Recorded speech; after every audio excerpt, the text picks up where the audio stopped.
I'm a huge fan of Pixar films, and I've taken the time to sit down and rank what are my top 5 favourite Pixar films.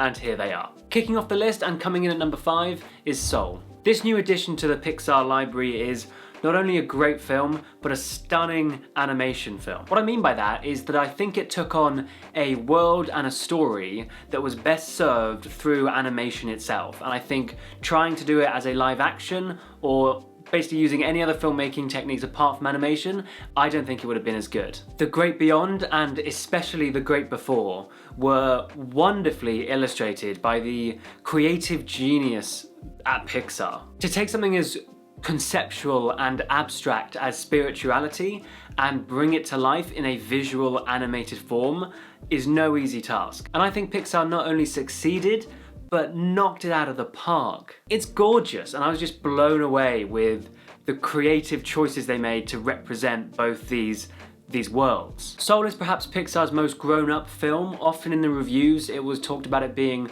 more for adults than for kids. I think Pixar does an excellent job at creating family movies, as in movies that can actually be enjoyed by the whole family, and I think Soul is a testament to that. It's life-affirming and inspirational, it's funny, it's thoughtful, it's so succinctly written.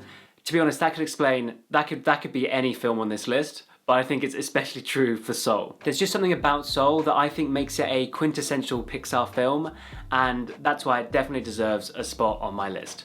Although it was very close to it being Coco and not Soul, because I think Coco is brilliant as well. Coming in at number 4, it's Monsters University. I love this movie, and this is partly because, and this is a spoiler for later along in this list, I loved the first one. And sometimes Pixar sequels can be a bit uneasy, to say the least, but I thought Monsters University was an excellent follow-up, or technically prequel, to the first movie. One of my favourite things about Monsters University is that it's a sort of a coming-of-age and college movie. It's a genre that I really like, and I thought it was such fun to have a movie like that based in the Monsters, Inc. world. It's a world where the character design of all the characters knows no bounds, and I love that all the normal stuff has been monsterfied. Stuff like, instead of it being economics 101, it's scaring 101, and football jocks are replaced by the top scare students.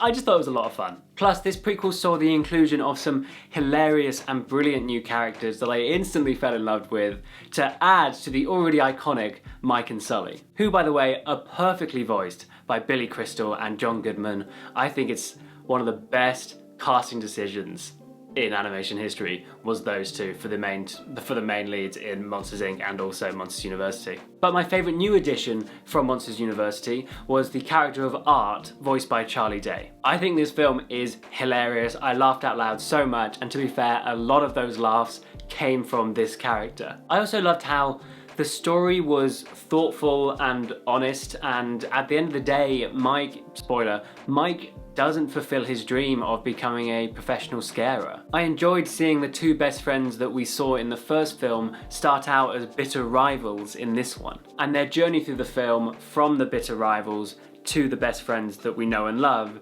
feels authentic and genuine. At the end of the day, I just love the world and the characters, so it would have been difficult for Monsters University to go wrong for me, but fortunately I still thought it was great, even though I was already sold before I saw it. And I have to say, I am very excited for the Monsters at Work Disney Plus series coming up soon.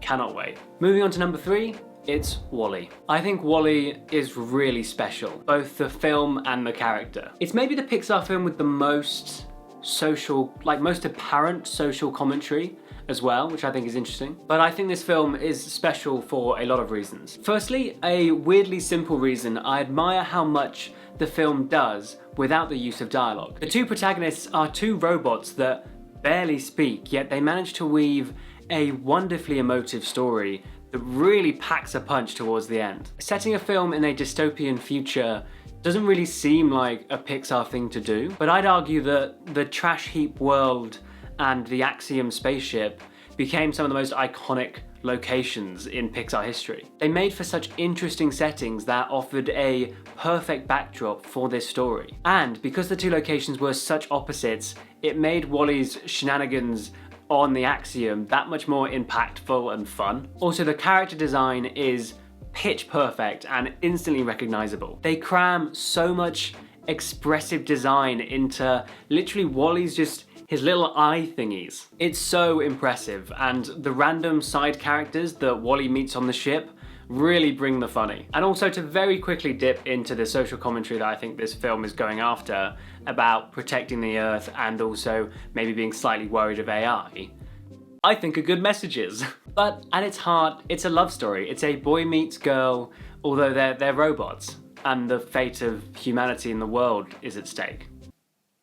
But it's a love story. And now, coming in at number 2, it is Inside Out. I have to say, this was a very tough decision between this being first or second. But my first place pick, it's Monsters, Inc. If you were paying attention, you would have guessed that by now. I love both of these movies, but for different reasons. I think the film student and cinephile in me would say that my favorite is Inside Out, but the sentimental, nostalgic, Disney Pixar loving man-child in me can't give away the top spot. So, at number 2, we have Inside Out. I vividly remember watching this film in the cinema for the first time and just being utterly blown away by it. I called it an instant classic at the time, and I stand by that review. I think it's sublime.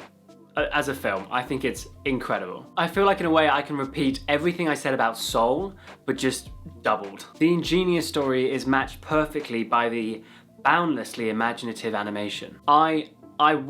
To this day, I am in awe of this film and its creativity. It's an inspired dive into the psychology of growing up and the struggles of preteen life, but it's explored in the most, I don't want to use the word ingenious again, but I think I might have to. And again, the casting of this movie is pretty perfect. This film also holds the title for Pixar film with the most emotional moment for me. You can play the opening montage card, but I raise you Bing Bong's death scene, and I don't think there is anything that can compare to that moment. I think Inside Out is a real standout amongst Pixar films, and that is a tough crowd to stand out from. But its sheer creativity and emotional gravitas, I think, are just next level.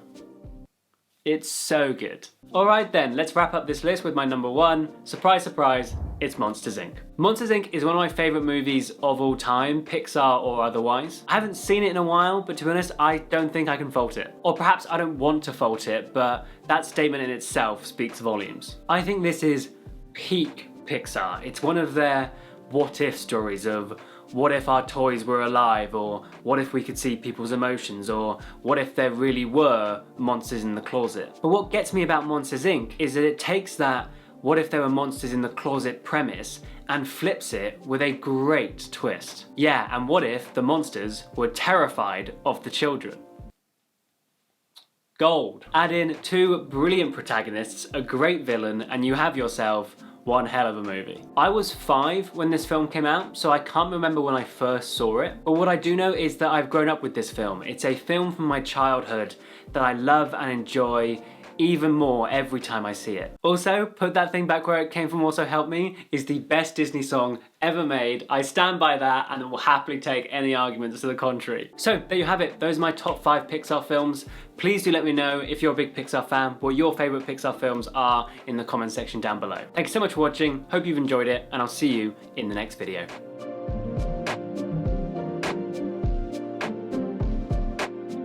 Also, bonus opinion from me, I thought Cars 3 was actually really good. Cars 2 you can skip, but Cars 3 genuinely held up.